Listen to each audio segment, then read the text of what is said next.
Other books പ്രസിദ്ധീകരിച്ച ഞാനും Shri Peter മാത്യുവും ചേർന്ന് എഴുതിയ കരിക്കോട്ടക്കരി പുതിയ ആകാശവും പുതിയ ഭൂമിയും തേടി ദളിത് ക്രൈസ്തവരുടെ മലബാർ കുടിയേറ്റം എന്ന പുസ്തകം മലബാർ കുടിയേറ്റത്തിൻ്റെ ചരിത്രത്തിൽ ഇതുവരെ പറയാത്ത ദളിത് ക്രൈസ്തവരുടെ കുടിയേറ്റത്തിൻ്റെ അനുഭവ ചരിത്രമാണ് പറയുന്നത്.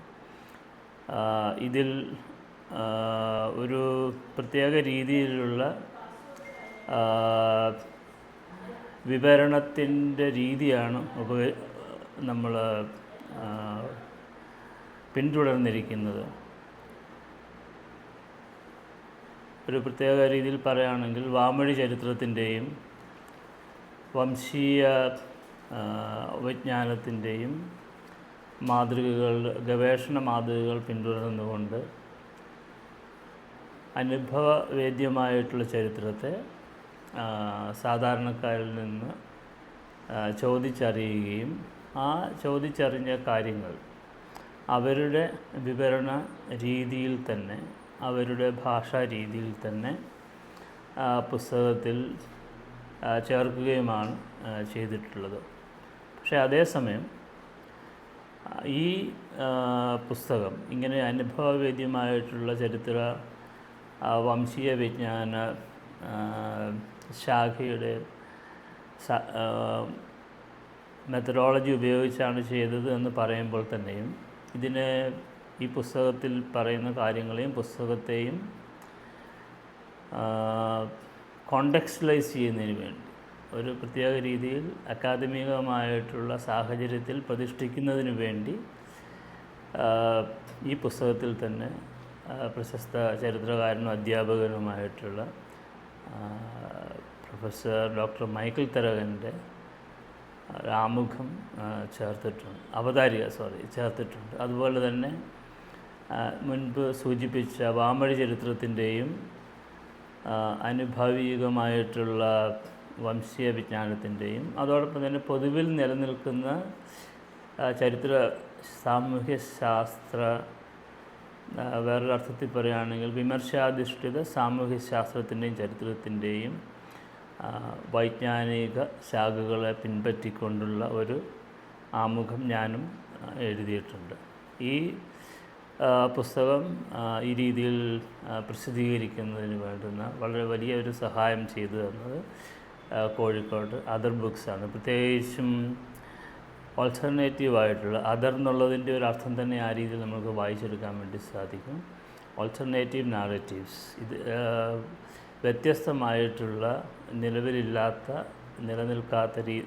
നിലവിൽ കാണാത്ത രീതിയിലുള്ള അനുഭവ ആഖ്യാനങ്ങളെ മുന്നോട്ട് കൊണ്ടുവരുന്നതിൽ അതർ ബുക്സിനുള്ള താല്പര്യമാണ് യഥാർത്ഥത്തിൽ ഈ പുസ്തകത്തിൻ്റെ പ്രസിദ്ധീകരണത്തിലേക്ക് എത്തിക്കുന്നത്. ഇതിൽ പറയുന്ന കാര്യങ്ങൾ തിരുവിതാംകൂറിൽ നിന്ന് മലബാറിലേക്ക്, അതായത് നമ്മൾ ഒരു 1940കളുടെ അവസാനം മുതലുള്ള ചരിത്ര അനുഭവങ്ങളാണ് ഇതിൽ പ്രതിപാദിക്കുന്നത്. അപ്പോൾ നാട്ടുരാജ്യമായിരുന്ന തിരുവിതാംകൂറിൽ നിന്നും ബ്രിട്ടീഷ് മലബാറിൻ്റെ ഭാഗമായിരുന്ന മലബാറിലേക്ക് കുടിയേറിയ, പ്രത്യേകിച്ച് ഇതിൽ പറയുന്ന കാര്യങ്ങൾ കണ്ണൂർ ജില്ലയുടെ പഴയ ആറളം വില്ലേജിലേക്ക്, ഇന്നത്തെ നിലയിലാണെങ്കിൽ അയ്യങ്കുന്ന്, ആറളം റവന്യൂ വില്ലേജുകളിലേക്ക് കുടിയേറിയ ദളിത് ക്രൈസ്തവരുടെ, പ്രത്യേകിച്ച് കൂടുതലായിട്ടും പുലയ സമുദായത്തിൽ നിന്നും കൊളോണിയൽ പീരീഡിൽ ക്രിസ്ത്യാനികളായിട്ടുള്ളവരുടെ അനുഭവ കഥ എന്നുള്ള വാക്ക് ഒരു പക്ഷേ ശരിയായിരിക്കുന്ന അനുഭവങ്ങളാണ് ചരിത്രമാണ് ഇതിൽ പറയുന്നത്. അതിൻ്റെ ഒരു ഭാഗം.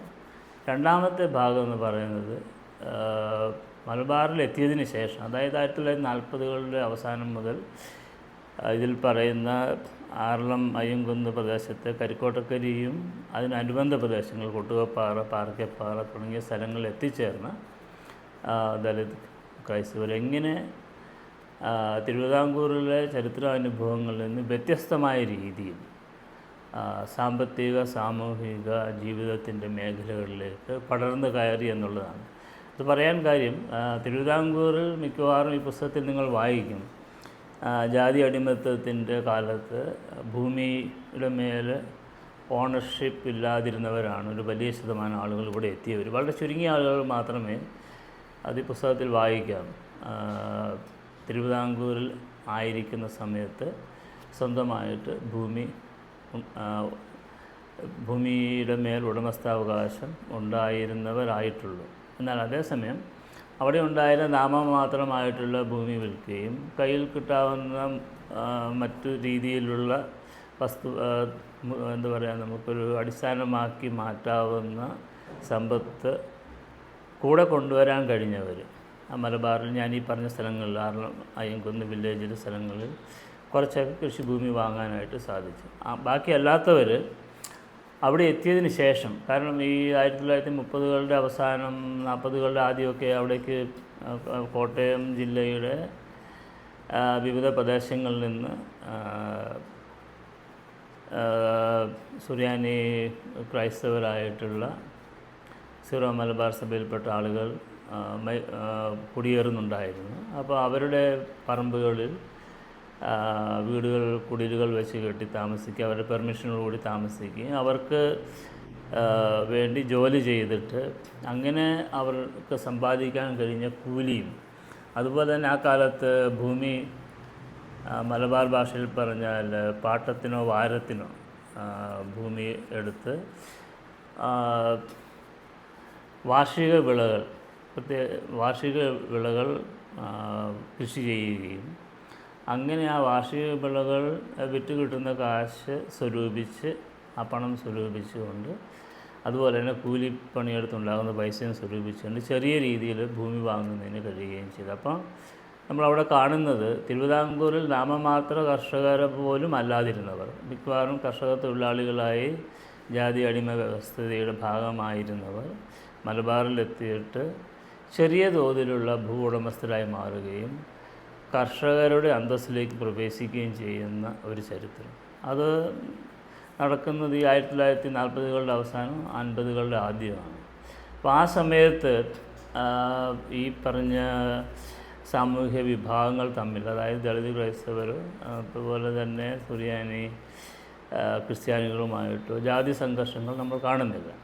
അതിനെ തുടർന്നുള്ള പിൽക്കാലങ്ങൾ, അതായത് 50കളുടെ അവസാനത്തെ പ്രത്യേകമായിട്ടുള്ള രാഷ്ട്രീയ സാഹചര്യത്തിലാണ് വ്യത്യസ്തമായ രീതിയിലുള്ള ജാതി സംഘർഷങ്ങളും സംഗതികളുമൊക്കെ ഉടലെടുക്കുന്നത്. അതിൻ്റെ ഒരു പ്രത്യേകിച്ച് അത് വിമോചന സമരവുമായി ബന്ധപ്പെട്ടിട്ടാണ് സംഭവിക്കുന്നത്. അപ്പോൾ അതിൻ്റെ ഒരു അനുഭവ കഥനം എന്നുള്ള വാക്ക് അത് പൂർണ്ണമായ അർത്ഥത്തിൽ കഥ എന്ന രീതിയിലല്ല. അതായത് ഇത് ചരിത്ര അനുഭവങ്ങളെ ഒരു പ്രത്യേകതരം നാരറ്റീവ് സ്ട്രാറ്റജി എന്ന് ഇംഗ്ലീഷിൽ പറയുന്ന ഒരു പ്രതിപാദന തന്ത്രം, ആഖ്യാന തന്ത്രം ഉപയോഗിച്ചുകൊണ്ട് വിവരിക്കുകയും ചെയ്യുന്നു. അപ്പോൾ അതിനകത്ത് കുറച്ചുകൂടി അക്കാദമിക് ഭാഷയിൽ പറയുകയാണെങ്കിൽ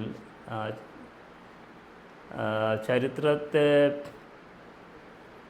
ഒരു പ്രത്യേക രീതിയിൽ ഫിക്ഷണലൈസ് ചെയ്ത് എഴുതുന്ന ഒരു സ്വഭാവം ഒരു പക്ഷേ ഇതിൽ കാണാനായിട്ട് സാധിക്കും. അത് ഞാൻ കുറച്ചുകൂടി ഒരു ടെക്നിക്കലായിട്ടുള്ള ഒരു കോണ്ടെക്സ്റ്റിലാണ് സംസാരിക്കുന്നത്. കാരണം ചരിത്രകാരന്മാരുടെ ഇടയിലൊരു വലിയ ഡിബേറ്റാണ് ചരിത്രവും ഫിക്ഷനും തമ്മിലുള്ള ബന്ധത്തെ സംബന്ധിച്ച്. പക്ഷേ നമ്മളെ സംബന്ധിച്ചിടത്തോളം ഈ പുസ്തകത്തിൽ പറയുന്ന പല അനുഭവങ്ങളും, ഉദാഹരണം ദാരിദ്ര്യത്തെക്കുറിച്ചുള്ള നാരേറ്റീവുണ്ട്. അത് പറയാണ്, ഈ എല്ലുമുറിയെ പണിയെടുത്താൽ പല്ലുമുറി തിന്നാൻ നമ്മൾ പണ്ട് സ്കൂളിൽ പഠിച്ചത്. പക്ഷേ ഇവർ പറയുന്നൊരു കാര്യം, എല്ലുമുറിയെ പണിതിട്ടും തലമുറകളായി പട്ടിണി കിടക്കേണ്ടി വരുന്ന ഒരവസ്ഥ. ആ അവസ്ഥയിൽ വിശപ്പ് എന്നുള്ളത് കണ്ടിന്യൂസ് ആയി തുടർന്ന് പോകുന്ന ഒരു കാര്യം. എത്ര ഭക്ഷണം കഴിച്ചാലും അവസാനം, കാരണം ഭക്ഷണത്തിന് ആവശ്യമായ അത്രയും ക്വാണ്ടിറ്റി ഭക്ഷണം ഇല്ലാത്തതിൻ്റെ പേരിൽ ഭക്ഷണം കഴിച്ചാലും തുടരുന്ന വിശപ്പിനെ കുറിച്ചുള്ള വലിയ വ്യാഖ്യാനമുണ്ട്. അപ്പോൾ അത് ഈ ഒരു കാര്യം ഇപ്പം സാമ്പത്തിക ശാസ്ത്ര മേഖലയിൽ ഗവേഷണം ചെയ്യുന്നവർ, എഴുതുന്നവർ ഹങ്കറിനെ കുറിച്ച് പറയുമ്പോഴും ഈ ഹങ്കറിൻ്റെ ഒരു ദൈനംദിന ജീവിതത്തിലെ അനുഭവത്തെക്കുറിച്ചാണ് ഇവിടെ സംസാരിക്കുന്നത്. നമുക്ക് ഈ പുസ്തകത്തിൽ രണ്ട് രീതിയിൽ ഹങ്കറിനെ കുറിച്ച് പറയാം. ഹങ്കറിനെ കുറിച്ച് ഒരു ഇക്കോണമിസ്റ്റ് പറയുന്ന രീതിയിലും ഇതിൽ മെറ്റീരിയൽസ് ഉപയോഗിച്ചുകൊണ്ട് സംസാരിക്കുക. അതേസമയം what does it mean to say when somebody is hungry? This is a question which is being raised here. അപ്പോൾ അതിന് ഇത് പറയാം, ഇപ്പം ലിറ്ററേച്ചറിൻ്റെ രീതിയിൽ ആളുകൾ ഈ ഒരു കാര്യത്തെക്കുറിച്ച് പറയാനായിട്ട് ശ്രമിച്ചിട്ടുണ്ട്, വിശപ്പിനെ സംബന്ധിച്ച്. അല്ലെങ്കിൽ ഈ പുസ്തകത്തിൽ തന്നെ അനുഭവങ്ങൾ പറയുന്ന പലരും, സ്ത്രീ പുരുഷന്മാരൊക്കെയും ഈ വിശപ്പിൻ്റെ ഒരു എവറിഡേനെസ്സിനെ കുറിച്ച് സംസാരിക്കും. അങ്ങനെ ഓരോ ആസ്പെക്റ്റ് ദൈനംദിന ജീവിതത്തിലെ വളരെ വ്യത്യസ്തമായിട്ടുള്ള അനുഭവങ്ങളെക്കുറിച്ചുള്ള ഒരു വിമർശാധിഷ്ഠിത സാമൂഹ്യ ശാസ്ത്രത്തിൻ്റെ പശ്ചാത്തലത്തിൽ നിന്നുള്ള ആലോചനയാണ് യഥാർത്ഥത്തിൽ ഈ പുസ്തകം മുന്നോട്ട് വയ്ക്കുന്നത്. അപ്പം അതിൽ ചില പ്രത്യക്ഷമായിട്ടുള്ള ചില ഉദാഹരണങ്ങൾ ഈ പുസ്തകത്തിൽ പറഞ്ഞിട്ടില്ല, ഞാൻ തൽക്കാലം ഒന്ന് പറയുന്നതെന്ന് മാത്രം. ഉദാഹരണത്തിന് വീട്ടിൽ ഉപയോഗിക്കുന്ന വസ്തുക്കൾ എന്തൊക്കെയാണ്. അപ്പോൾ ഇവിടെ പ്രത്യേകിച്ച് ശ്രദ്ധിക്കേണ്ട ഒരു കാര്യം, ഈ ജാതിയടിസ്ഥാനത്തിലുള്ള വിഭജനങ്ങൾ നിൽക്കുന്ന സമൂഹത്തിലെ കാര്യമാണ് പറയുന്നത്. അപ്പോൾ ഒരു പുലയ ക്രിസ്ത്യാനിയുടെ വീട്ടിൽ 1940 ഉണ്ടാകുന്ന, അല്ലെങ്കിൽ അതിന് തൊട്ട് മുൻപുള്ള കാലത്ത്, ഇനി അത് കുറേ കൂടെ 50 വർഷം 60 വർഷം പുറകോട്ട് പോയാലും 19ാം നൂറ്റാണ്ടിൻ്റെ അവസാന ദശകങ്ങളിലും അല്ല 1850-കളിലൊക്കെയും വ്യത്യസ്തമായിട്ടൊരു ചിത്രമല്ല നമുക്ക് കിട്ടുന്നത്. അവർ വീട്ടിലുള്ള സാധനങ്ങൾ എന്തൊക്കെയാണ്? കുറച്ച് മൺപാത്രങ്ങൾ, അല്ലെങ്കിൽ കഞ്ഞി കോരി ഒഴിക്കുന്നതിനുള്ള തവി, ചിരട്ടത്തവിയോ, കിടക്കാനുള്ള പായകൾ, നമ്മൾ തഴപ്പായ, ഇങ്ങനെയുള്ള വസ്തുക്കളാണ് ആളുകൾ ദൈനംദിന ജീവിതത്തിൽ ഉപയോഗിച്ചിരുന്നത്. അപ്പോൾ ഈ വസ്തുക്കളുടെ ഒരു ചരിത്രം പല സാമൂഹ്യശാസ്ത്രജ്ഞർ, പ്രത്യേകിച്ച് അർജുന പാദുരയും അതിലുള്ള ആളുകൾ പറയുന്നത് എന്താണ്, സോഷ്യൽ ലൈഫ് ഓഫ് തിങ്സ്, വസ്തുക്കളുടെ സാമൂഹ്യ ജീവിതത്തിൻ്റെ ഒരു ചരിത്രം നമ്മൾ ആലോചിക്കുകയാണെങ്കിൽ എങ്ങനെ നമ്മൾക്കതിനെ മനസ്സിലാക്കാൻ സാധിക്കും? ഈ പായയുടെ ഒരു പ്രാധാന്യം എന്താണ്? നിലത്ത് വിരിച്ച് കിടക്കാൻ ഉപയോഗിക്കുന്ന പായ, അല്ലെങ്കിൽ നമ്മൾ കഞ്ഞി കുടിക്കാൻ ഉപയോഗിക്കുന്ന പാത്രങ്ങൾ, കഞ്ഞി കോരി ഒഴിക്കാൻ ഉപയോഗിക്കുന്ന ചിരട്ടത്തവി, ഇങ്ങനെ, അല്ലെങ്കിൽ ഉരൽ, ഒലക്ക. കാരണം ഈ നെല്ല് പ്രോസസ്സ് ചെയ്യുന്നതിന് വേണ്ടിയിട്ടും ഇതാവശ്യമാണ്. അപ്പോൾ അതുകൊണ്ട് ഇങ്ങനത്തെ കുറേ സാധനങ്ങളാണ് ഈ ആളുകൾ ഉപയോഗിച്ചുകൊണ്ടിരുന്നത്. ഇവിടെ നമ്മൾ വീട്ടു ഉപകരണങ്ങളുടെ കൂട്ടത്തിൽ ഫർണിച്ചറിൻ്റെ ഒരു അവൈലബിലിറ്റി കാണുന്നില്ല. അപ്പോൾ ഫർണിച്ചർ ഇല്ലാത്ത, ഒരു തറയിൽ മാത്രം കിടക്കുകയോ ഇരിക്കുകയോ ചെയ്യുന്ന ആളുകളുടെ ഒരു ദൈനംദിന ജീവിതത്തിലെ ബോഡി ജസ്റ്റേഴ്സിൻ്റെ, ഇരിപ്പിൻ്റെയും കിടപ്പിൻ്റെയും ഒരു രീതി എന്ത്? ഇങ്ങനെ ഒരുപാട് ചോദ്യങ്ങൾ സാധാരണഗതിയിലുള്ള സാമൂഹ്യ ശാസ്ത്രത്തിൽ നമ്മൾ കാണാറില്ല. പക്ഷേ ക്രിട്ടിക്കൽ സോഷ്യൽ സയൻസസിൽ റിസർച്ച് ചെയ്യുന്ന ആളുകൾ ഈ ചോദ്യം ഓൾറെഡി ചോദിച്ചിട്ടുള്ളതാണ്. അപ്പോൾ നമ്മൾ ഇവിടുത്തെ കോണ്ടെക്സ്റ്റിൽ ഇത്തരം ചോദ്യങ്ങൾ ഈ പുസ്തകത്തിൽ ഉയർത്തുന്നു. കൂടുതൽ മുന്നോട്ടുള്ള ഗവേഷണത്തെ സഹായിക്കുന്ന രീതിയിലാണ് ഈ പുസ്തകം വിഭാവന ചെയ്തിരിക്കുന്നത്. അപ്പോൾ അതുകൊണ്ട് തന്നെ അതർ ബുക്സിനെ നമ്മൾ സമീപിച്ചപ്പോൾ പറഞ്ഞൊരു കാര്യം, ഇതിൽ പറയുന്ന ആഖ്യാനങ്ങൾ, ഇത് പറയുന്ന ആളുകൾ ഒരുപക്ഷെ റിപ്പീറ്റ് ചെയ്യുന്നതായിട്ട് വായനക്കാർക്ക് തോന്നാം. ആ റിപ്പീറ്റേഷൻ എന്ന് പറയുന്നത് ഇതൊരു സോഴ്സ് ബുക്ക് എന്ന രീതിയിൽ വിഭാവന ചെയ്തിരിക്കുന്നതിൻ്റെ പേരിൽ ചില ക്രോസ് ഓവേഴ്സ്, അങ്ങും കയറുന്ന രീതിയിലുള്ള അനുഭവ കഥനം കാണുമെങ്കിലും വ്യത്യസ്തതകൾ എല്ലാ ആഖ്യാനങ്ങളിലും നിലനിൽക്കുന്നുണ്ട്. അതുപോലെ തന്നെ വേറൊരു സംഗതി പ്രധാനമായിട്ടും പ്രിൻ്റഡ് വേർഡ്, ഇത് അച്ചടിച്ച വാക്കിൻ്റെ വരവ് അല്ലെങ്കിൽ അച്ചടിക്കാത്ത വാക്കിൻ്റെ വരവ്.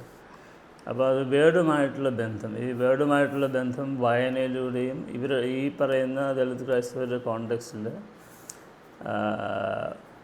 സുവിശേഷമായിട്ടുള്ള ബന്ധത്തിൽ, സുവിശേഷത്തിൻ്റെ വായനയിലൂടെ, ബൈബിളിൻ്റെ വായനയിലൂടെയാണ് കൈവരുന്നത്. അപ്പോൾ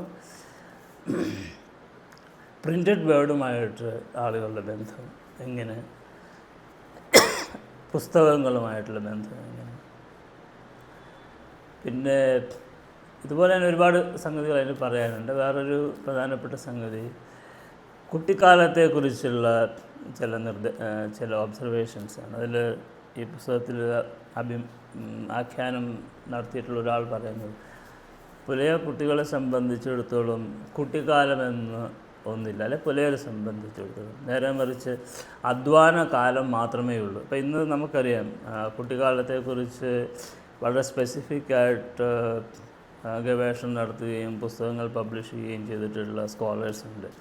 ഇപ്പോൾ ഉദാഹരണമായിട്ട് ഡോക്ടർ ദിവ്യ കണ്ണനെ മാതിരിയുള്ള ആളുകൾ.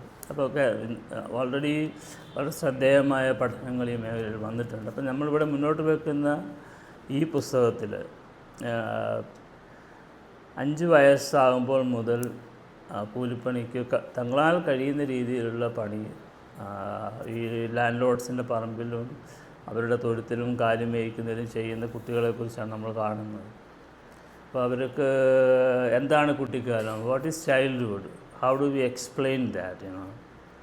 These are questions that are really militating against many of the conventional ideas about childhood, about leisure and all that. So ആ ചോദ്യം നമ്മൾ ചോദിക്കുന്നത് ഈ ഒപ്രസ്ഡ് കാസ്റ്റിൻ്റെ കോണ്ടെക്സ്റ്റിലാണ്.